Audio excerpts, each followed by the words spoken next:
Entire Tostar, ladies and gentlemen, my name is Kyle Harris, and today I'm going to be looking at a game between QXE and Meaty Owl Legs. If you're not familiar with who Meaty Owl Legs is, I'm 100% sure, or 99% sure, that it's Naniwa from the EU. So we're going to be looking at how Naniwa, Meaty Owl Legs even, can fare against QXE, and I do have a bit of frame lag, I'm not sure why. I'm going to try and fix that. Hopefully that is fixed. So yes, we're going to be here on Blistering Sands with QXE and Meaty Owl Legs, and hopefully Meaty Owl Legs will fare a little bit better than Duckload Ra did against him in the series that I cast before with QXE. I sort of end up getting lured to QXE as he's fantastically interesting, and this is quite a while ago actually, now that I think about it. You're coming to assembly, right? Cool, cool, cool.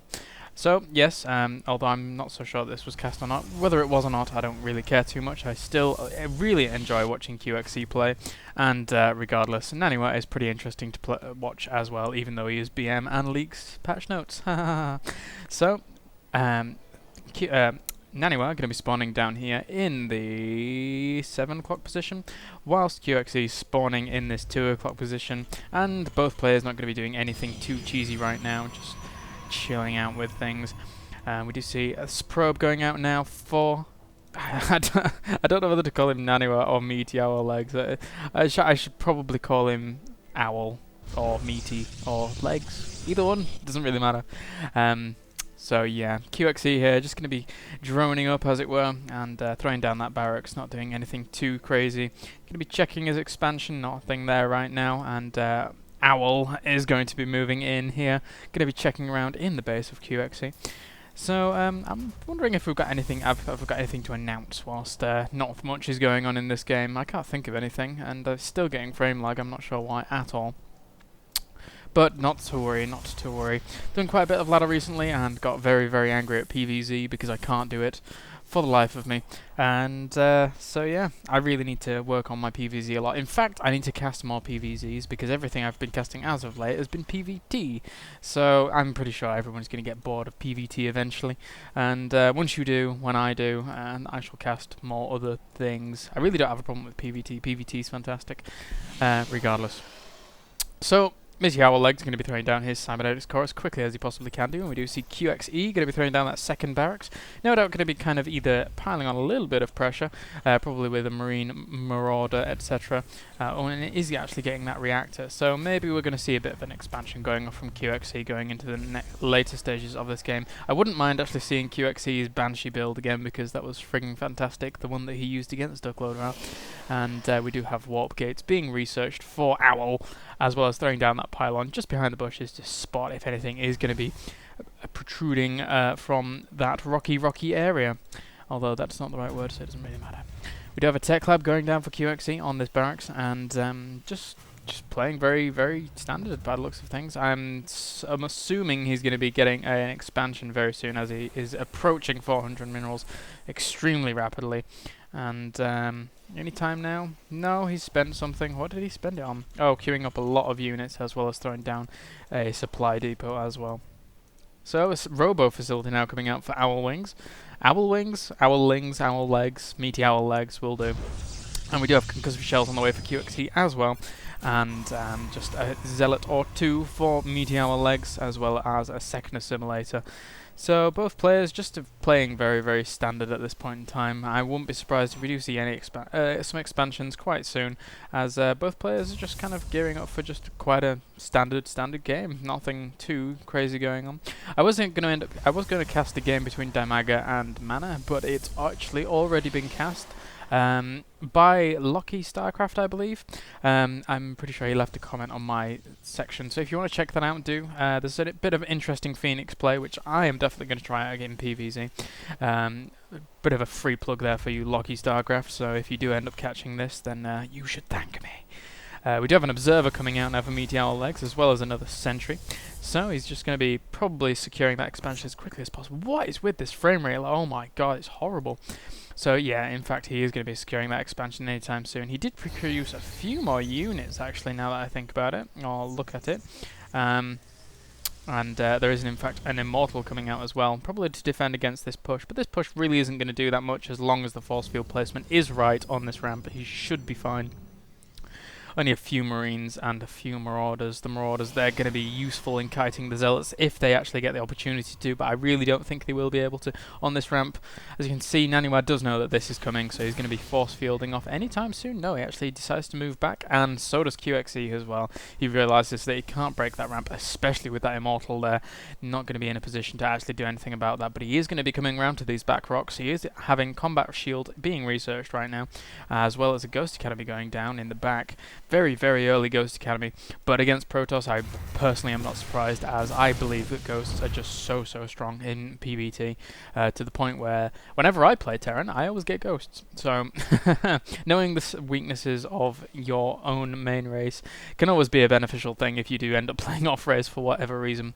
So we do have a Ghost coming out, as well as Stimpack, and at this point, Naniwa not really producing anything apart from that expansion, so he's going to be securing that quite easily. Not really seeing any threats coming from these back rocks at this point, but I think that QXE really could pile on some pressure if he were to break down these back rocks, especially with this expansion going up, because it's become so hard to defend that expansion as well as your back door if you do indeed have to. So, picking off a probe there, nice pick off there for QXE. And we do have a robotics bay on the way for Meteor Legs as well, so he's just going to be playing an extremely standard game here, just trying to grab that expansion, getting a better economy so he can support enough Colossus as well as gateway units, but there is engagement here. Nice force fields cutting off some of those units, and QXE going to be forced to retreat. It would have been nice to have seen some kind of EMP go off on there, but actually then again it would have been totally pointless, as those units would have already been lost anyway. So a little bit of a bad engagement there for QXE. I think Naniwa at this point is going to feel pretty good about himself, not thinking that there's not going to be any kind of push coming anytime soon. And QXE at this point really needs to kind of make something either happen or expand, otherwise he's going to fall back behind really badly. He does have +1 weapons on the way, and Colossus is now on the way for Meteor Legs as well. But at this point, what on earth are all these drones doing? Are you seeing... what are all these probes doing? Are you seeing the same thing I am seeing? This is... What is that? That's mental. So, QXE now going to be maybe pushing back to the back rocks? No, he's not. But this observer does see pretty much everything that is going on. Now the idle drones have been seen here by Meteor Legs. And oh my god, I see what he's done. He's trapped them in. He's trapped them in with this building placement. Really strange here. He really needs to come and kill a pylon in order to be able to get those out so he can actually do a pretty good transfer. Bit of an engagement was going off here, but nothing too scary, as this force field was thrown down in a deterrent place. And he is realizing now that he can't get these drones out. He really needs them all in that one position right there. And he's trying to transfer as best he can, but he really doesn't realize the position that he's put those units in. So now going to be moving out, trying to take those back rocks down, but he doesn't, and going to be pushed away by this Colossus. Nice EMP going off on most of the units there, dealing so much damage. And QXE going to be in a really good position here to destroy this push pretty effectively. Although the Colossus just doing so much damage, 9 kills on that Colossus, and rightfully so, bringing it back up the cliff, using its advantage, and saving that unit as appropriately as he could do. So at this point, QXE is in a not too bad a position. Meteor Legs is going to be taking down that pylon, but at the same time, there's an attack from QXE coming around here into this natural, and it looks like this natural is going to go down. Or maybe not. These Colossus will probably end up saving that. Oh no, but he's actually going to sacrifice these units in order to take the natural. Really actually nice play there from QXE in order to try and catch up. And to be honest, if Naniwa hadn't actually blocked in those probes, then that would have never happened. So there you go, ladies and gents. Just a bit of a tip there. Don't block your probes in with pylons. It's like the worst tip ever, because, yeah, whatever. So, Naniwa is going to be forced to re-expand here, but at the same time, QXE does have his expansion up, running pretty nicely, throwing down a few defensive bunkers here in order to be able to try and fend off Meteor Legs push. But this is a pretty menacing force at this point. We don't have the 9 range out for these Colossus yet, but with 6 range, they still do a damn lot of damage. Going to be 30 damage to each of these units, especially since they don't have any armor upgrades yet, but they do have that +1 attack upgrade. We do have some Vikings coming out as well for QXE. So he's going to be able to deal with these Colossus pretty damn effectively if he gets the chance. He does need quite a few Vikings. He does have a second star point, in fact, pumping more Vikings. And these Colossus really kind of just want to break down these back rocks, do as much damage as possible before those Vikings do come out.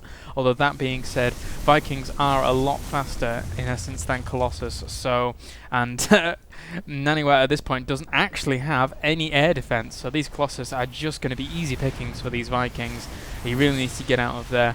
And we only have one Stalker here in order to be able to try and fend off these Vikings, but these Vikings are just going to have a field day and absolutely rip through these Colossus. He really needs to reinforce with some more Stalkers, but it's going to look like he can't at all, especially with these Marauders coming in the back. He's really going to be able to prevent any kind of taking out of these Vikings. So these Colossus actually did get away. Nice retreat of those Colossus. Surprised that QXC didn't commit any more to that attack, as he would have been able to take out most of those Colossus pretty effectively. There wasn't really any Stalkers in order to be able to challenge those Vikings. And at this point, Meteor Legs are actually going for those Thermal Lances, so good choice there. Going to be able to make them even more effective against this Bioforce, but still he really needs something to do with those Vikings, otherwise he's not going to be able to actually keep his Colossus in play for a long, long time.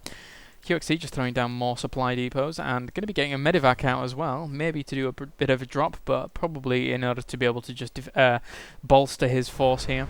And not many units out here for QXC actually, now that I think about it. He does have quite a lot of Vikings, which are going to absolutely mess with Naniwa's Colossus count, and going to be moving these Stalkers around to try and get a pick off of those, but the Vikings are a bit too smart for that and are not going to take the bait. So I wouldn't mind seeing QX here at this point break down these rocks and try and apply some pressure here. It would really mean that these Colossus would be having to move around so much, and ultimately QXE could probably do a double-pronged attack on this map and do a lot of damage, even maybe taking out the natural once again. These Vikings are going to be moving up a little bit and trying to kind of find somewhere to pick off these, but these Stalkers are going to move around and prevent that. Maybe getting, oh my god, 1 hit point on that Viking. That was so damn close. But again, this Viking count is pretty healthy, and will have no problem whatsoever ripping through those Colossus. So actually, he could have had a pylon kill there, and indeed does come back with the pylon kill. Nice use of the vision from those Vikings. And at this point, I don't know, I wouldn't mind seeing QXE, I was just going to say I wouldn't mind seeing QXE expand, and indeed he does, just as I say it. So he's looking really good here. Oh my god, going to take out one of those Colossus with a double volley from those Vikings. Really nice use of those Vikings there, really catching off that Colossus. And really going to be messing around with Naniwa at this point. He could, he's going to be swooping around and could get a nice volley off on these. The Stalkers are way too far out of range in order to get meaningful shots off on these Vikings. And now the ground force is going to be coming in. Nice EMP off on all of those Zealots. And now he can pretty much kite that for quite a while. Although that is quite a healthy Stalker count. But these Marauders are going to do so much damage to them, as they do 20 damage per shot, although 22 damage considering the fact that they do have that armor attack upgrade. So now landing the Vikings, and that wasn't a surprise at all. The Colossus does come in, but he's going to have to pick up those Vikings, and indeed he does, and take that out pretty quickly. And Naniwa does GG. So QXE doing quite well on my channel, I must admit. Maybe I should switch to Terran. No. That's the worst idea ever. So thank you very much for watching this, guys. I hope you found this enjoyable. I intend to do more casts past tomorrow, since tomorrow is my deadline for my Rift guide, so I should be able to do a lot more from then on. And thank you for watching. If you like what you see and haven't already subscribed, please subscribe. And also, starting tomorrow, I will start doing some coaching for Platinum to Bronze players in Protoss players, so if you want to give that a go, just get in contact with me. Very cheap price in comparison to other people, but I can offer you everything you need to know about PvP and PvT, and a great deal about PvZ as well. So thank you very much for watching, and I will see you guys next time.